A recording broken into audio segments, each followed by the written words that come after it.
দর্শক চাঁদখালি পশুহাট থেকে দেখতে পাচ্ছি হাফিজুল ভাই কোলে নিয়ে রাখছে। ভাই এটা কি গরু নাকি ছাগল? হ্যাঁ ভাই গরু ভাই গরু আসলে গরু ভাই। গরু গরু ভাই গরু ভাই কোলে নিয়ে রাখছেন কারণ কি ভাই? ভাই এটা ভুট্টি গরু ভাই ভাই এটা দাঁতছে নাকি এখনো? 2 দাঁত ভাই দুই দাঁত। জি ভাই ভাই এটা কি কুরবানিতে খাটবে? জি ভাই কুরবানিতে কাটবে ভাই উষা করে যেহেতু রাখছেন এটা কতটুকু ওজন আছে টোটালি? ভাই এটা এটা কতটুকু ওজন হবে দেখেন কতটুকু ওজন হবে দেখেন ভাই টোটালি কেমন ওজন আসতে পারে ভাই? টোটাল ওজন আছে 30 কেজি দর্শক দেখতে পাচ্ছেন এটা কিন্তু দাঁতিল গরু এবং এটা কুরবানিও হবে। ভাই জি ভাই আমার দর্শকের জন্য একবারে ছাগলের রেট কেমন করে? জি ভাই 35 আসছি ভাই 35। জি ভাই আর একটু বাটা করেন কত দিবেন আসতে বলে দেন। 32,000 হলে হবে জি ভাই বরাবর 30।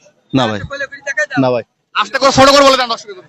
31,000 হলে হবে 31,000 একদম ফিক্স বাংলাদেশের যে কোনো প্রান্তে দেওয়া যাবে। যে কোনো ফিনান্তে যাবে ভাই এটা তো বাস এই যে বাজের পরিবহনের বক্সে দিলে তো চলে যাবে বাংলা। হ্যাঁ ইনশাআল্লাহ ভাই হ্যাঁ দর্শক যারা গরু কিনতে চাচ্ছেন ছাগলের দামে পেয়ে যাবেন অনলি 31,000 টাকা। দেখতে পাচ্ছেন আজ চাঁদখালি পশুহাট থেকে ভিডিও পর্যন্তই। সকল অসংখ্য ধন্যবাদ।